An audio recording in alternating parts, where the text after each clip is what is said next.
Thank you all so much for coming.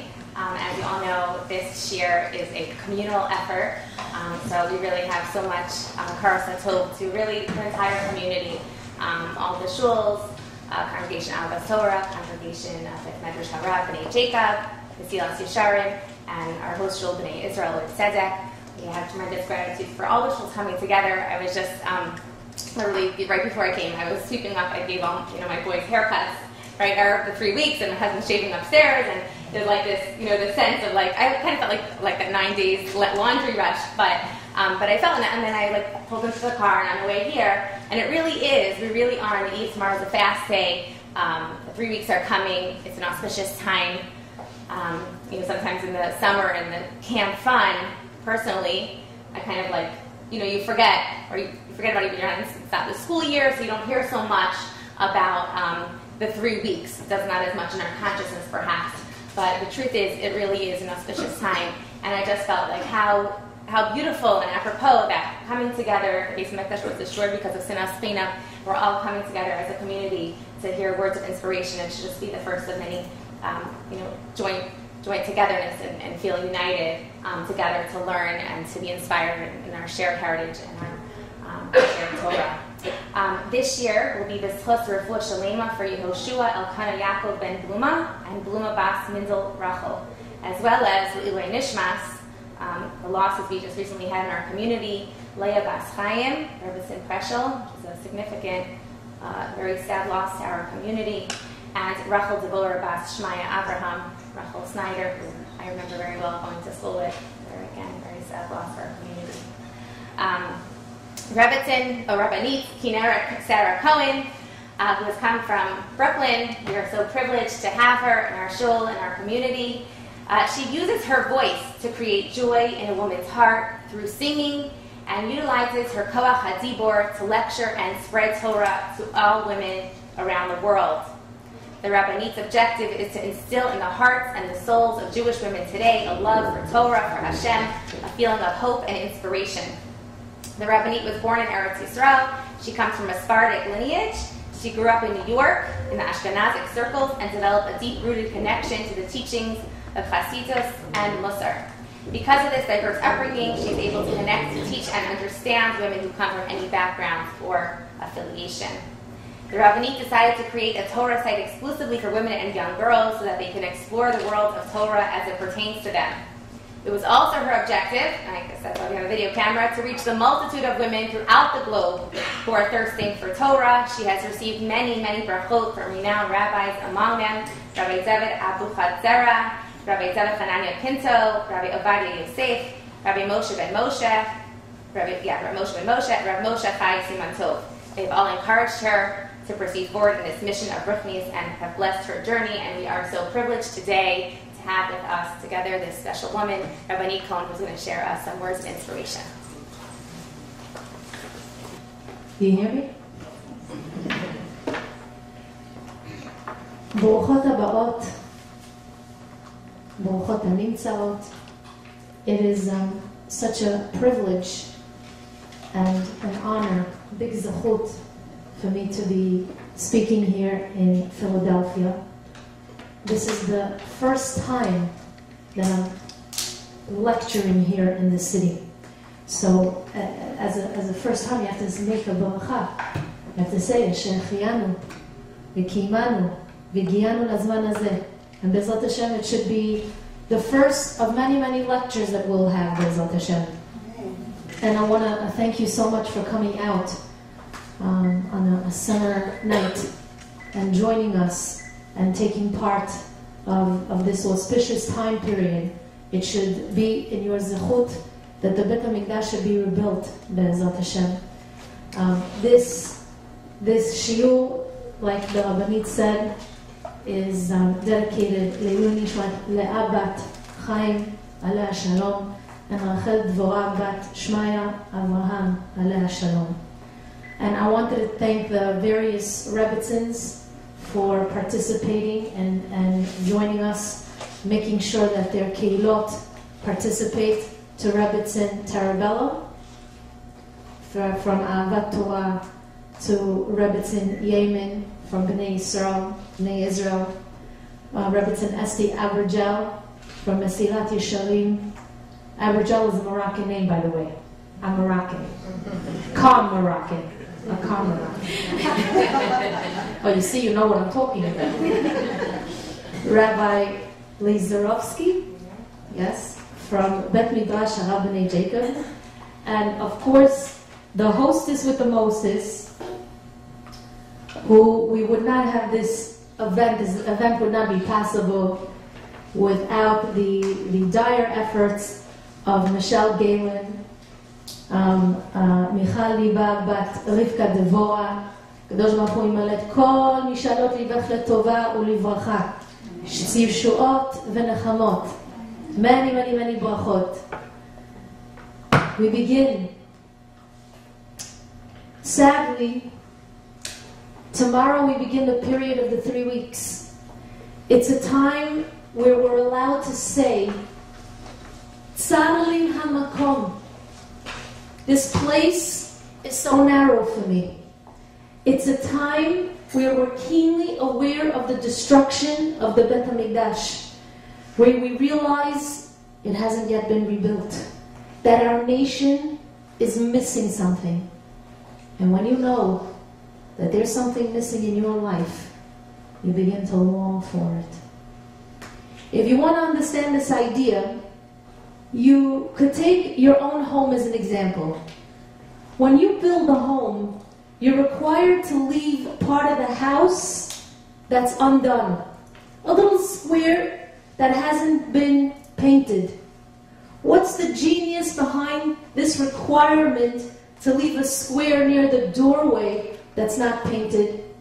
You have to leave this unpainted square at the entrance of your house so that when you enter, you look at it and you're prompted to say, oh, Baruch Hashem, I have a home. But Hashem does not have a home. This unpainted square is a reminder of the destruction of the Bet HaMikdash. But what's the significance of this unpainted square? So what? So we left a square on the wall that's unpainted. Big deal. Why is it so important? Ladies, there is nothing more difficult in life than a square that has not been painted. How sad and painful it is to see the obvious sign that loudly announces all the things in your life that have yet to be filled. It's the sign that's there for everybody to see. It's the sign that reminds you of some emptiness in your life, some difficulty or challenge that makes your life feel as though it is incomplete. Suddenly you're forced to look at the square in your life that has not been painted. You're forced to see your glass as half empty. So the question is, how then should you view the glass of your life?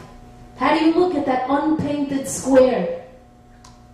Today, we're going to learn how to draw a beautiful picture during these narrow days of restriction and mourning.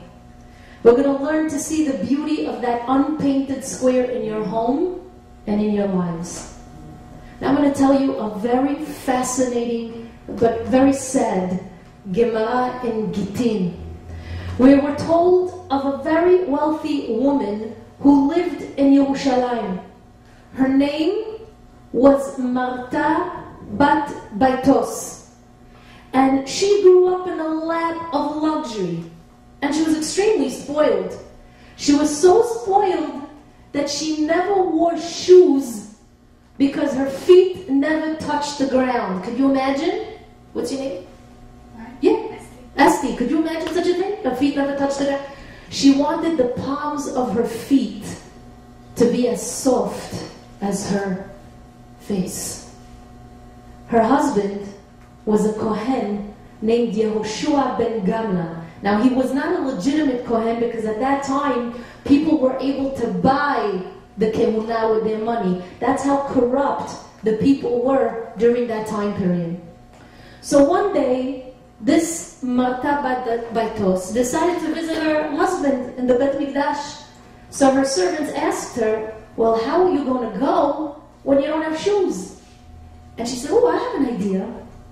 And she asked her servants to spread out a red carpet from her house all the way to the Bet Mikdash. And that's how she went to see her husband. But then came Shiva Asar B'Tammuz, and the enemy surrounded Yerushalayim. And as a result, there was a great famine, and people had nothing to eat. So Marta sent her servant to the marketplace for a loaf of white bread. And the Gemara tells us the servant came back and said, oh, I'm sorry, but there's no white bread, only rye bread. So she asked him to go back, get rye bread. He came back and he said, oh, unfortunately I got there too late. There's no rye bread either. So she says, go back. And once again the servant went out. This time he went out to bring back some whole wheat bread. But when he came back, he reported the bad news.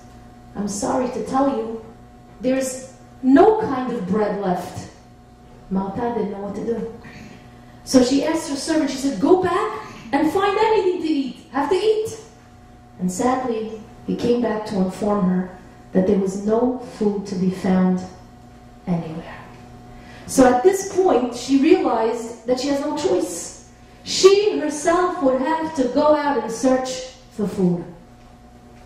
The Gemara says concerning Marta bat Baitos that there was only one thing in all her 40 years on earth that disturbed her picturesque life. What was it? Every day, she would look out the window and see the famed tzaddik, Rabbi Tzadok. Rabbi Tzadok, alav shalom, would suck the juice of a fig for food. That's how bad the famine was in the land. And the Gemara tells us that he was anorexic and he was gauntly looking. He was a frightening sight to behold. That was the level of starvation at the time. Now, you know how there are some rabbis out there that make you feel like you just want to crawl under the table from embarrassment, from busha, because you know they're right? You know that kind? Yes or no? No, you haven't? I've met a few of them because they're so right. Rabbi Tzadok was one of these rabbis. And every morning, Marta bat Baitos would see him through her window, and she would think to herself, what are you doing, Rabbi Tzadok? Why are you so gauntly looking? Stop rebuking the people. For 40 years, he rebuked the Jewish people, saying, you want to know why I look anorexic? It's because you're all living in a state of denial. That's why I look this way. You're all dreaming. The enemy has surrounded our city, and soon there's going to be mass destruction, but you're all sleeping. Wake up and do tshuva. Every day, Marta bat Baitos saw him through the window, and every day she would close that window. Rabbi Tzadok disgusted her. But on the day that she was so famished, and she walked into the street barefoot, with the same feet that never stepped on the ground, what happened? She accidentally stepped on a fig that Rabbi Tzadok ate that day. And as a result of the disgust that she felt, she fell to the ground and she died. That's what the Gemara says. And Rabbi Yochanan ben Zakkai alav shalom quotes a pasuk in Sefer Devarim, which he says refers to Marta bat Baitos. What was the pasuk? Haraka becha ve'anuga asher lo nista kaf ragla hatzag al haaretz mehit'aneg umiroch tera. The most tender and delicate woman who would not venture to set her foot upon the ground because of her delicateness and tenderness. And Yirmiyah Hanavi alav shalom bemoans this loss, and he says, Oy, She was so gentle. She was so refined. What's the meaning behind this story? Why do Rabbi Hanan ben Zakkai and Yirmiyah Navi feel so badly for Marta bat Baitos? After all, wasn't she a spoiled brat? Who thinks she was a spoiled brat? Raise your hand if you think she was a... Raise your hand if you don't want to participate. Wasn't her behavior a little revolting? I mean, the Jewish people are starving, and you send your servant to the market to buy the finest flour for you. You see the great Zedek of the time standing outside your window, starving and gauntly looking, and all you could do is feel disgust by the sight of him and by his rebuke. But interestingly, Chachamim say that Marta bat Baitos is me and she's you. What does that mean? Chachamim ask, how many of us want to open our windows and see such a horrible sight? Who wants to see such a horrible sight? We want to see happiness when we open up our windows, when we look out the window. We want to laugh.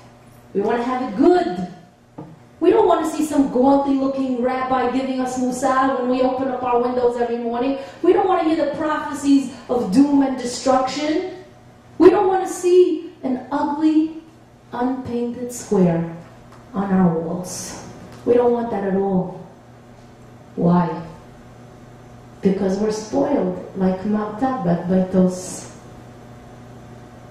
But was Marta bat Baitos really spoiled? Chachamim say no. No, she wasn't. Why not? Says the Tiferet Shlomo alav shalom that we have the right to turn to HaKadosh Baruch Hu and say, Hashem, Bat Yisrael is a princess. She's like a queen. She's precious. She's delicate. She's refined.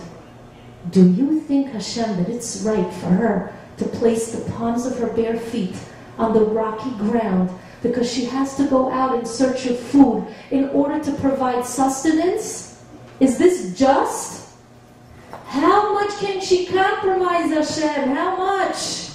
She wanted white bread, the answer was no. She asked for rye bread, and again the answer was no. She begged for whole wheat bread, and you said no to that too. How much can a Bat Yisrael compromise?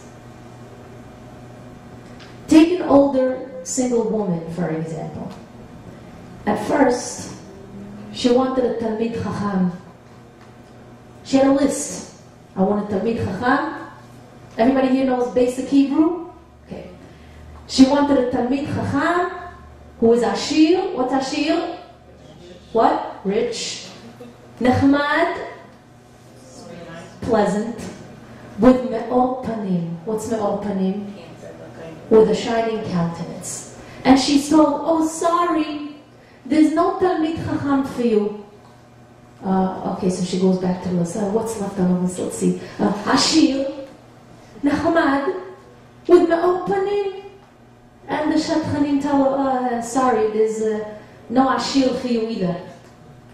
Oh, okay, so what's left now? Nechmad, and with Me'or Panim. And again she's told, sorry, Gam en Nechmad. There's no Nechmad. So she says, so how about Me'or Panim? How about Panim? I'll take that too. I'll even settle for Panim. Can you do that for me, Hashem?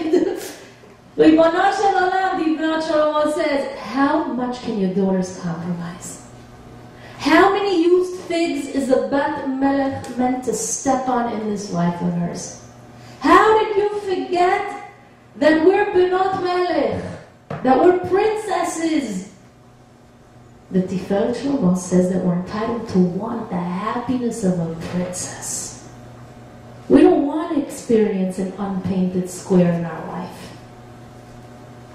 So the question is, what, ladies, do we do with these days of sadness and mourning? What? How do we create something beautiful from pain?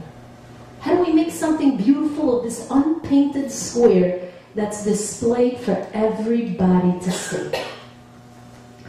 Ladies, you have to look at these days of mourning, the sad days that you may have experienced maybe this year or in general, as if this is the World Cup of your life. Because this coming year, you have to strive to bring home the winning cup. A kos yeshuot, kos shel nechama, a cup of salvation and consolation to yourselves and to everybody, but especially to the women who are in pain. Hashem tells the woman, isn't it true that the period of the 3 weeks is a little draining for you? Isn't it true that you don't want to see or experience any more sadness because you feel as though you just have it so hard already? And Hashem says, well, I'm telling you not to regret it, because these are the days that I too look upon them. I too look at your kos, the kos that I have not yet filled with Yeshua. And that means that I'm now looking at what you don't have in your life. During these days of mourning, and especially on Tisha B'Av, HaKadosh Baruch Hu enters his fixed archive, and after weeks and months and maybe even years, he pulls out your file and he says, what? She's still not married? What? That woman over there is still without a child? Oh, and that one over there is still without a loving husband or children who follow the path of Torah? Oy, oy, oy, oy, oy. My precious Bat Yisrael has stepped on so many dried figs. I can no longer refuse her. I must give her what she's missing.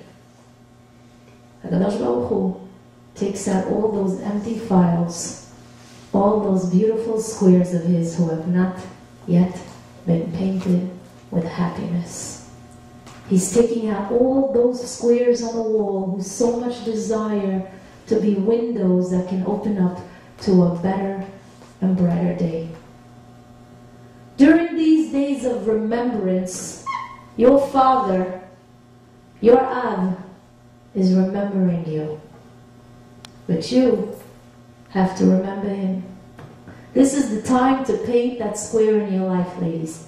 To ask the Kadosh Baruch Hu to allow you to live like a Bat Melech. This is the time to ask for anything. Ask for white bread, ask for rye bread, ask for whole wheat bread. Ask to be able to walk like a malka, like a princess. You know, there is a fruit called an etog. Now, why is the etog considered so chashuv? We're told because the word etrog, see this? Tog. This is the way it's written in the Torah. The word etrog is Rashi Tevot. It's Rashi Tevot for 4 items in life that have to be complete. First, emunah. Emunah has to be emunah shelema. Then, tshuva. When you do tshuva, you should strive to do a tshuva shelema. And then, a refuah. When we ask for a refuah, what do we say? You should have a refuah shelema, a healthy recovery. And then, geulah. The geulah we want should be shalem. It should be a geulah shlema. Why am I telling you this? Ladies, when something is not shalem, when something is not complete, it means there is a lacking. It means something is missing. Chachamim say you have to turn to Hashem and say, HaKadosh Baruch Hu, I have such mazal that you left in my life a square that has not yet been painted, because now I have what to long for in this galot. You hear? You hear? Or you don't hear? Or you didn't eat yet the food in the back, so you feel weak. Listen to this amazing concept, ladies. When a couple stands under a chuppah, the chatan has to break a glass. Why? The simple explanation is that it's supposed to be a reminder of what? Of the destruction of Yerushalayim. Now, but what's the meaning of this? What's wrong with us Jewish people? Even at the happiest moment of building a home, we have to stick in the destruction of a home? How crazy is that? But HaKadosh Baruch Hu says, no, don't you understand that it's not good for a wedding to be shalem, to be complete? You have to break a glass at a wedding. You have to enter your home as a couple and immediately see the unpainted square which reminds you of the Churban Bet HaMikdash. How morbid is that? How morbid is that? Wake up. How morbid is that?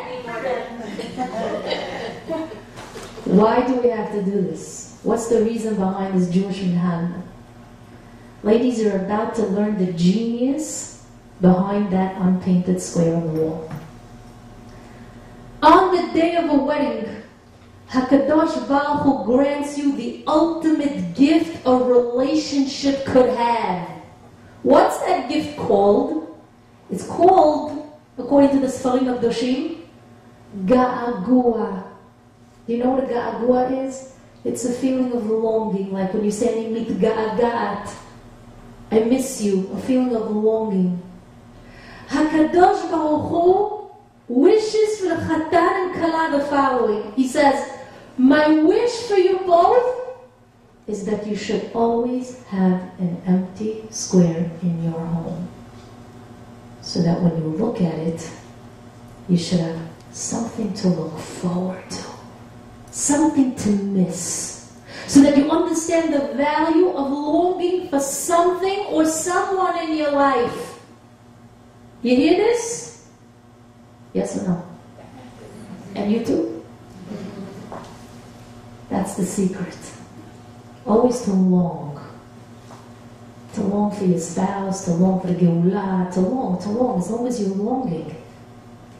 It says in Sefer Yechezkel that the Navi looks upon Yerushalayim that's set on fire and he says, Ve'ha'amideha al gechaleha reika.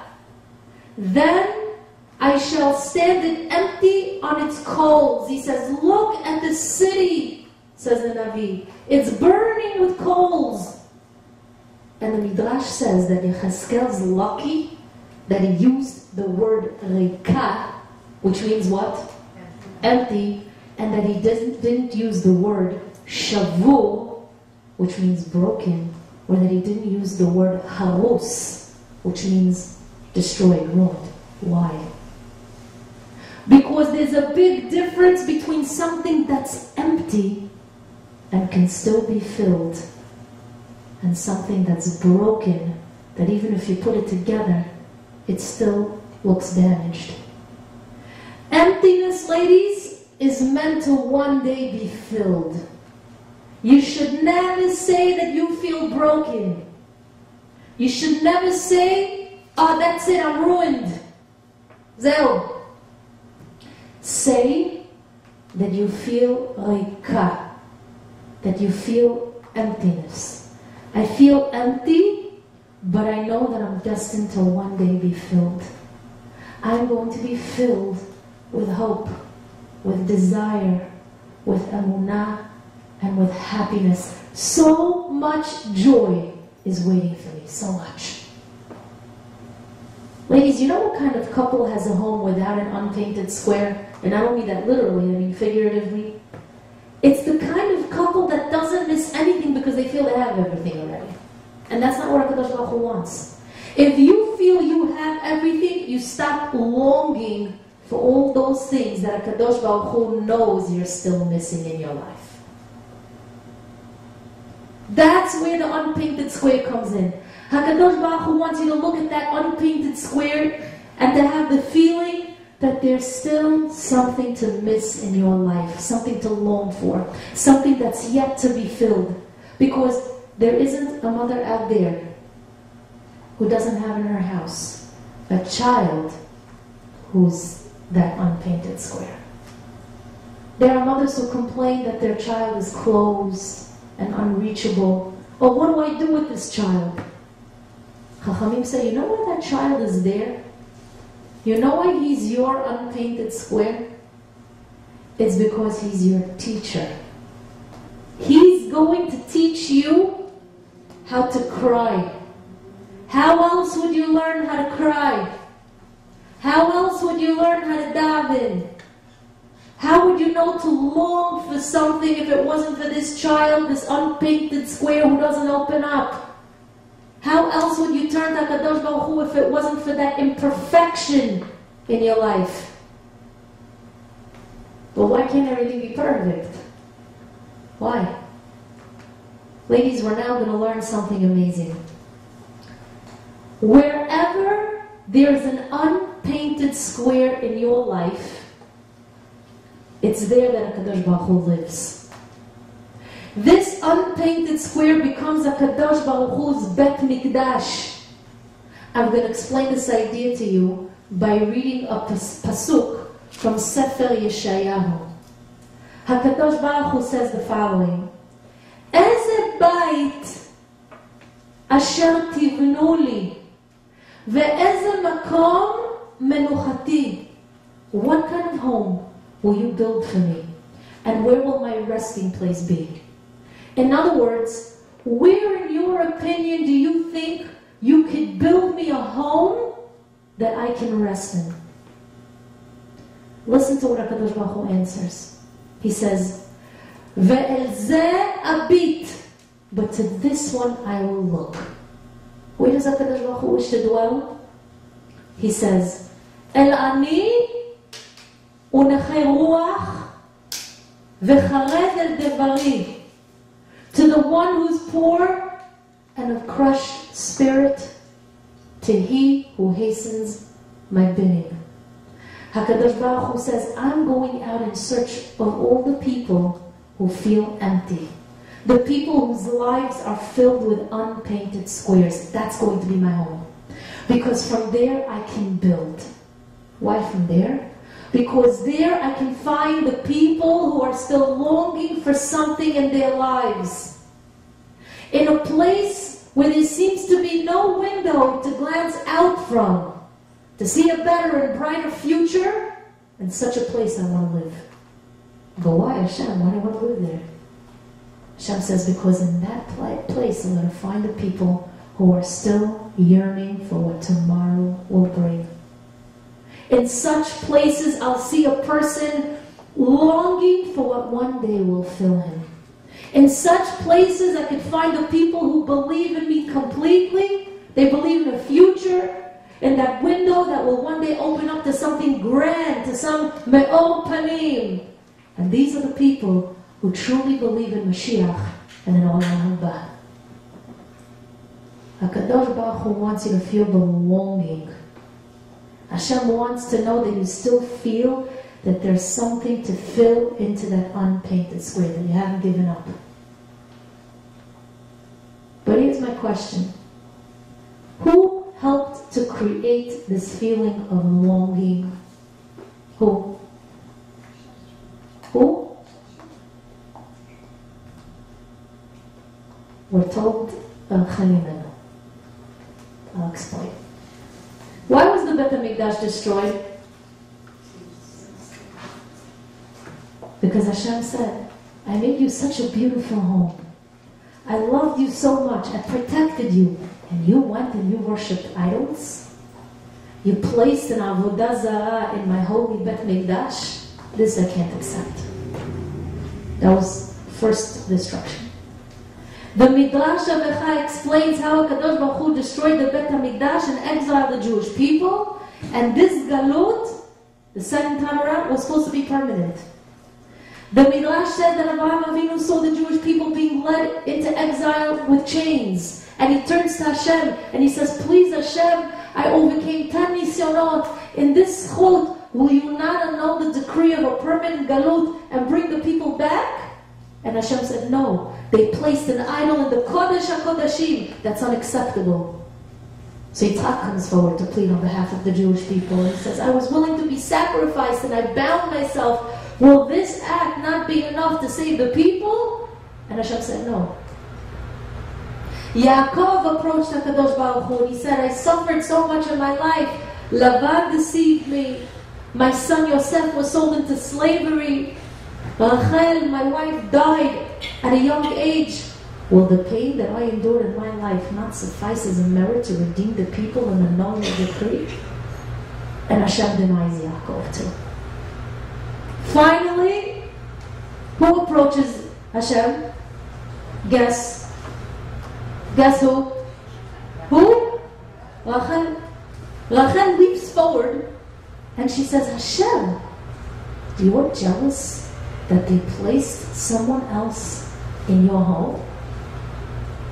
What about me? I brought my own Sarah into my home because on the night that I waited for 7 years, on the night of my wedding, I was in my wedding dress. And then I saw my oldest sister dressed in a wedding gown too. So I asked her, Leah, what are you doing? And she said, En ma lasot. Father deceived you, and tonight I'm the one who's going to be the kala. So Rachel turns to Hashem, she says, Ribono shel olam. I removed my wedding dress, and I allowed her to marry my beloved Yaakov. I allowed her to enter my home. I brought my own distress into my home, and I didn't shame her. Instead, I tried to overcome my jealousy over a human being. Will you not overcome your jealousy over sticks and stones? HaKadosh Baruch Hu was so moved by Rachel's words that he says, Bishvilech Rachel ani machzir et Yisrael imkomam. For you, Rachel, I'm going to return Yisrael to their rightful place. Chachamim ask, what is the underlying tone of this midrash? What's the meaning of Rachel's words? And why did they make such an impression on Hashem? Ladies, I'm going to teach you now a very, very deep perush from the great Maharal of Prague. You all heard of the Maharal of Prague? The Maharal says something fascinating. He says that Rachel's words were genius, because you have to read between the lines and you have to know what she really meant to tell Hashem.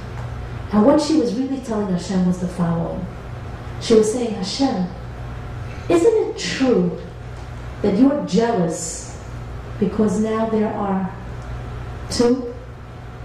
now two gods, Kiviyachon. There's you and the false idol in the Bet Mikdash. So you feel like your tzara is in your own home. But Hashem, I am the one who introduced the concept of two in the home. Because before I came along, there was only, how much? One. You're very smart. You see, she tells him, when Sarah gave Hagar to Abraham, Hagar wasn't really considered a real wife. So Sarah was the only one in her home. And Rivka was the only one in her home. But when I came along, I helped to create the opportunity for there to be one and another one. Another love. Someone else in the home. Had I been the only kala on the night of my chuppah, I would have married Yaakov, and he would never looked in the direction of my sister Leah. And then you know what would have happened, Hashem? All the Jews in the world would have turned out the same exact way, because they would have all descended from one mother. All the Shvatim would have come from one wife. And then perhaps what would have happened is a situation where all the Jews would be one type. They would have either all been Hasidim, or all been Ashkenazim, or all been Sfaradim, which wouldn't be so bad. Just kidding. I don't want to make anybody feel bad. But Hashem, at the moment that there's only one kind and not two, there's no longer a diversity in the world. And if there's no diversity in the world, how would we long to be one if we're already one? You get the concept? Our yearning to be one, she tells them, is dafka because we're so different from one another. We're so diverse. So you see Hashem, she tells them, I was the one who introduced the opportunity for real achdut because I allowed the concept of two to coexist. I helped to introduce the idea of diversity and differences between people. I helped to establish the ability to overcome and surrender to that person who is not like me. I helped to create in this world the longing and the yearning to be one. You hear this? You hear the concept? Wow. What an amazing and brilliant argument this was. Rachel was telling HaKadosh Baruch Hu, Hashem, look, to be religious from birth, that's wonderful, because we can daven and we can engage in Ma'asim Tovim from the beginning already. But I helped introduce to the world all those people who are not necessarily religious from birth. They're different. And one day those people who are very distant and very far are going to leave all their follies behind. They're going to leave the Avodah Zarah. And they're going to say, oh, how I long for Ruhaniyut. How I long to be close to Hashem and fill my life with bracha. So you tell me, Hashem, who's more precious in your eyes? Who? Who? A Jew who thinks he's already there and that he's complete, that's it, Ushalem? Or a Jew who's always longing for you? Who's more precious? Do you understand the concept? You hear this amazing concept? Maybe it's the young woman who comes towards you with her t-shirt and jeans and she says, Hashem, I don't feel good in the place where I'm holding in my life and I long for you to show me the way. Maybe she's more precious. Of course, the most ideal situation is that there should be a oneness already in all things having to do with Torah. There should be only one Hashem and one Torah and one Emet. But Rachel said, Hashem, in my humble opinion, the most ideal situation would be for there to be a union, an achdut. There should be a union between two who are completely different, because that's true achdut. You're different from me, and I'm different from you. Now, if we were the same, we'd be one. We'd have no necessity for true achdut. And that's what the Maharal says was Rachel's intention when she approached the Kadosh Baruch Hu. And Hashem says, Ashayich Rachel, what an amazing way of thinking. B'zchutech Rachel, in your merit, I'm going to redeem Klal Yisrael from this terrible galut. It's in the merit of this amazing path of thinking that's ultimately going to redeem the people. No. Why is it taking so long? Because we're diverse and we're not coming together. That's the point. We have to come together. Rachel brought her sister into the house. There was a union there. There was a achdut. From that achdut, guess what? The tribes were born. Klal Yisrael was born. Mashiach was born in a way because Yehuda was born. Yosef was born. Mashiach ben Yosef. When there's achdut, there's a building. But when there's separation, we can't see that power of the achdut manifest itself. But the point is that she introduced the idea of diversity in the world. She introduced a longing to be one. She introduced the idea that rather than all of us being one, so to speak, we should have unity. There's a difference. Unity, even though we're so different from one another. And there's nothing in this world that's sweeter to the Ribbono Shel Olam than a unity between two different types of groups or people. It's just too bad that our unity is often due to some tragedy. When tragedy strikes, we suddenly become a united nation. All those who are different all of a sudden gather in one room to daven, to unite, to take things upon themselves. But I want to read you the words of the Plit Tzaddik, Rabbi Tzadok Cohen of Lublin, who was on a level that's inexplicable. Listen to his wondrous words concerning Parashat Matot, which is in the next 2 weeks, where we find a battle that ensues with Midian. Now, before wartime, there was a minhag where Bnei Israel would sound the horns. They'd blow the trumpet, so to speak. Asks the Plit Tzaddik, why do we blow the trumpets prior to wartime? And he answers the following. I translated it for you into English, so we shouldn't have this Hebrew-English dialogue. Listen to his words. The matter of the trumpets is in order to gather and unite.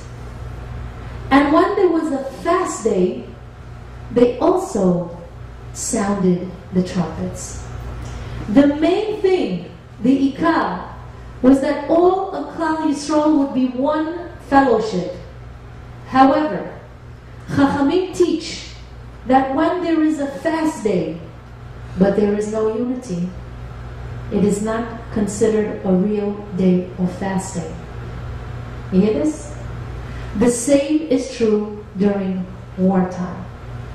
The main thing is that Klal Yisrael should be ke'ish echad, belev echad, and that they should help correct the sinners among them.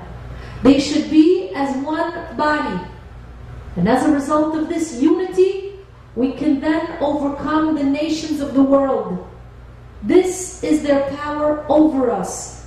They can prosecute against us, saying, their sinat chinam among Bnei Yisrael.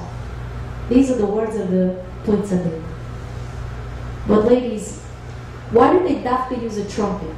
Why did they use a shofar? You know why? Because a shofar emits only one sound. So it's still one sound. But a trumpet can emit many sounds. Da, da, da, da, da, da, da, da, the scale. And that's how we were gathered before war. In other words, you over there, you who are tall and you who are short, you're both going to fight for the sake of Klal Yisrael. You're going to unite. You who are one kind of note and you over there who is another kind of note. Together you're going to create a wondrous harmony. You might be diverse, but together you're going to defeat the enemy and you're going to bring the redemption. According to the Maharal, Rachel Imenu did something amazing. She introduced diversity, forgiveness, the longing for and sensitivity into the world. But we're told that the sensitive ones helped to destroy Yerushalayim. What does that mean, the sensitive ones helped to destroy Yerushalayim? I'm going to explain.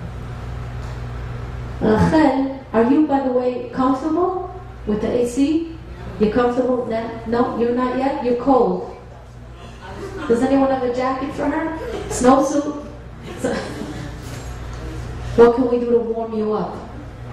You want the green? Do you want this flat sheet? I'm sorry. Rachel sees that her sister Leah is now the bride. And she says, if I tell her that I'm really the bride, that she's not going to marry Yaakov, she's going to be embarrassed, and I don't want my sister to be shamed. From here, by the way, we learn the greatness and the power of preventing someone from being shamed. Now, what was another reason why the Beit HaMikdash was destroyed? We're told it was because of the power of shame. What happened? Everybody knows the famous story. Bar Kamsa, right, arrives to the party and he's told by the host that he's not invited, he should leave. And Bar Kamsa says, but I'm going to be embarrassed if I leave, just please let me stay and I'll pay for my meal. And the host says, no, Get out. So Baal Kamsa says, you know what? I'll pay to have the party. Just please don't throw me out and shame me. And the host again refuses. So frustrated, Baal Kamsa then says, okay, you know what? I'll pay for the entire party. Just don't throw me out. But the host says, go away from here. And Baal Kamsa is thrown out in front of everybody. After he's thrown out, he thinks, this is how they embarrass me? This is how they shame me? Baal Kamsa was filled with so much hurt and anger that he went to the Roman Caesar and he said, the Jews are rebelling against you. As a result of this, the Romans marched upon Yerushalayim, burned it to the ground, destroyed the Bet HaMikdash, and exiled the Jewish people. And the Gemara tells us that HaKadosh Baruch Hu then declared, behold the greatness and power of shame. The shame that a person experiences is something I heavily consider. Imagine that. The Midrash explains that Hashem helped Baal Kamsa achieve his plot. Now, in truth, Baal Kamsa's behavior was disgraceful. Think about it. Because somebody shames you, you go burn down all of Yerushalayim? You go and inform on your brothers to the Roman Caesar? But interestingly, Hashem says, no.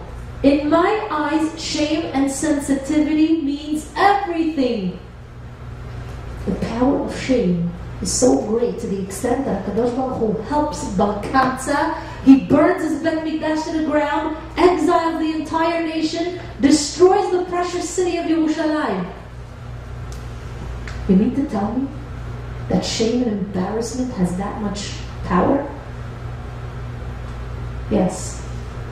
And the preservation of shame and embarrassment also has that much power. So let me tell you this amazing story that took place a few years ago, several years ago. There was a resource room teacher in Eretz Yisrael who had a 10-year-old boy that she was helping. And his parents would pay her to learn with him. But after sitting with the boy a few times, this teacher realized that everything was fine with him. But the boy claimed he needed help, but seemed to be fine. So another lesson and another lesson went by until a few months went by and the boy was receiving very high marks on all his exams. So the teacher realized something's going on over here and she approaches the boy and she says, look, what's going on with you? I mean, it's very obvious that you really don't need my help. You're doing very well on your own. And the boy said to her, well, do you promise not to tell anybody if I tell you? And she says, I promise. So he says to her, well, you see, I have a friend who needs the resource room. And he's very embarrassed to go. So I told him, oh, come on, even I need the resource room. And that's why I'm sitting here. Every time I sit here with you, he sits with his teacher in the other room. And he's not ashamed or embarrassed. What an amazing story, no? What do you think? Yes or no? What do you guys think? Ladies, the young boy who was so concerned about his friend not being shamed was a boy by the name of Gilad Shaul. That's the young boy who 3 years ago was abducted and murdered along with his 2 friends, if you remember that tragic story. He was his boy. So when we wonder what it is that's protecting our people, indeed we have people that are like our human iron domes in the Shamayim. Those are the young children who possess such great merits that we can't even begin to imagine. But Chachamim ask, what is the greatness and power of shame? Think about it. Because of a sensitive person, an entire city was destroyed. Because of heightened sensitivity, the Bet HaMikdash was destroyed. Maybe it would be better if we would just be like stones rather than feeling hurt all day long. This one shamed me, this one embarrassed me, this one put me down, this one offended me, this one insulted me. But Hashem says, no. Be sensitive. Feel hurt. Because the redemption depends on the sensitive ones, not who get hurt and frustrated and then go out and seek destruction. No.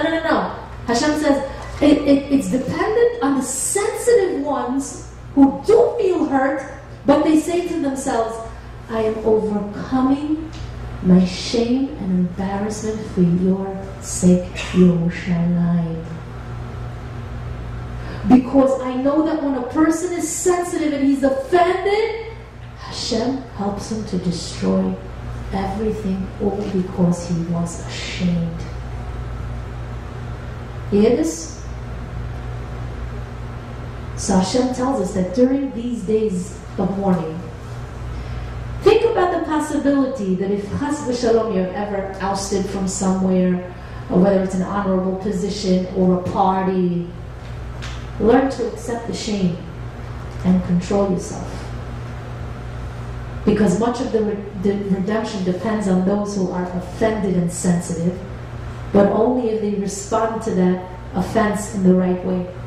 We should know that whoever receives an embarrassing blow, whether it's from a date, go on a date, a parent, a good friend, or from life, when you experience such a great pain and you wonder what good can be found in this, the good is that you can turn to HaKadosh Baruch Hu and you could say, Hashem, I know that during this month of tragedy, if I am going to express my pain to you and tell you who hurt me and why, you might Chas v'Shalom say, you know what? Very well. I'm going to keep the Beit HaMikdash destroyed, and I'm going to postpone the redemption for another 100 years just for you, just for the sake of your pain, because that's how highly I hold of your sensitivity and your shame. Can you imagine? Oh, well now that should prompt you to get out of that state of hurt and sensitivity very quickly and to say, Hashem, I want to be like a Chalimenu. Look how I live with embarrassment sometimes. Look how I live with a little bit of pain and shame. And I accept it for the sake of your building your Beit Mikdash. You hear this? Ladies, there's no one here who doesn't live with some form of difficulty. Whether it's in her own home, outside of the home. It could be a financial misfortune. It could be, God forbid, a health-related one. It could be trouble with children or in your marriage. It could be in the area of your ruhaniyut. So we turn to Hashem and we say, look how much I'm exerting myself, Hashem. I get up in the morning and I smile. I actually smile. Let's see your smile. Ah, nice smile. You tell Hashem, I put on a little makeup and I actually get dressed. But Hashem, do you know how much of a price I have to pay for that? How much that costs me emotionally? I'm living with difficulty in my home and in my life. And look how I'm restraining myself, because I know that if I'm going to act out, I can cause you to destroy everything, Khalila. You hear the concept? And when Hashem hears these words, he says, oh, okay. Bishvilech bat melech, I'm going to do. For you, I'm going to comply because you did something that was very difficult. You swallowed your own shame, and like Rachel, maybe, you prevented the shame of somebody else. And like Rachel, we know she introduced diversity in the world. And now there are Jewish children who are like this and like that. And you are teaching them to unite.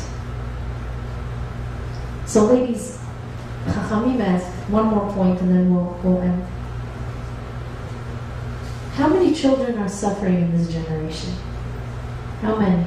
How much suffering do these young children absorb? Why am I saying this? Because during the summer vacation, you have to admit, we have the tendency to sweep them away. Some mothers can't wait to register their kids to camp so that they can go away already. Yalla, out the door, go to camp. I have some free time to myself. You know that it's true, you know. But you should know that the Rabbanit teaches that when little children are in the house, they are little remnants of the Shekhinah HaKadosha in your home.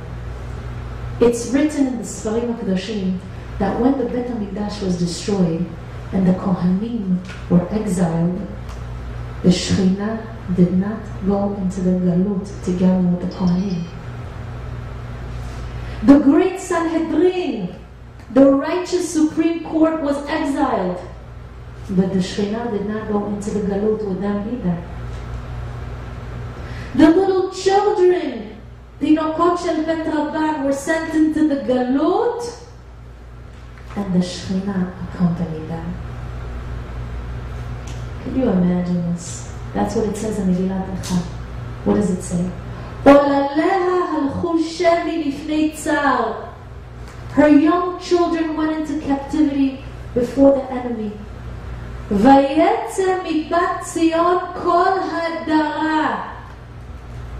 And gone is from the daughter of Zion all her splendor. Children are precious sparks of the Shekhinah Hadosha. So I want to teach all the mothers here what the great Baal Menorat HaMe'or, Alav Shalom, says. He says something very deep.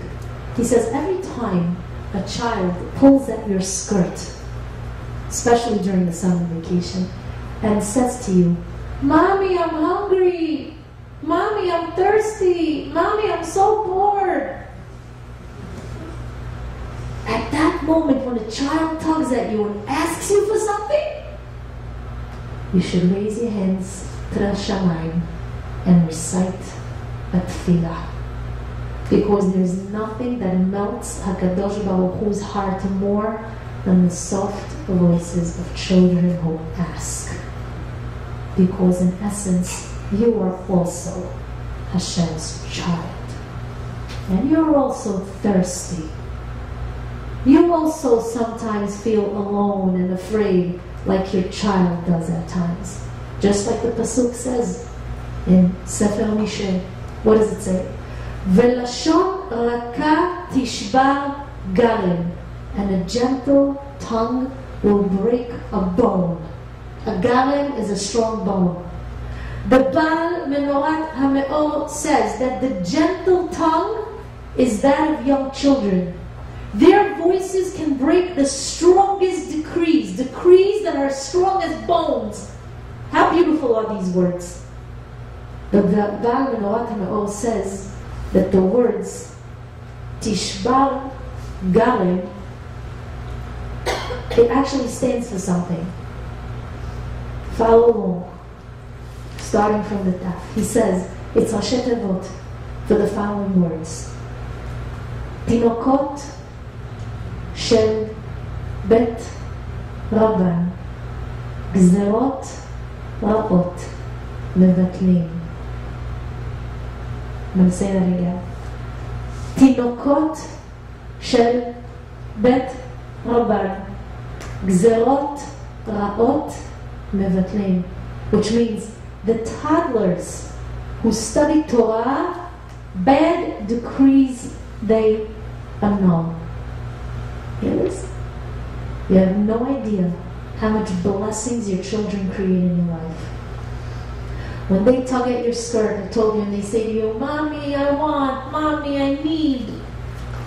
It's as though you are at that moment tugging at the brim of HaKadosh Baruch Hu's splendor, and now you have the ability, says the Baal Menorat HaMe'or, to beg HaKadosh Baruch Hu and ask Him just like your child is asking you. And you turn to Hashem and you say, "Hashem, please give me also. I also need. I also want." He says, take a moment. There's no one like the children of Klal Yisrael, and they have to be loved and appreciated and looked after. Make them happy and embrace them, because they were born into a very complicated world.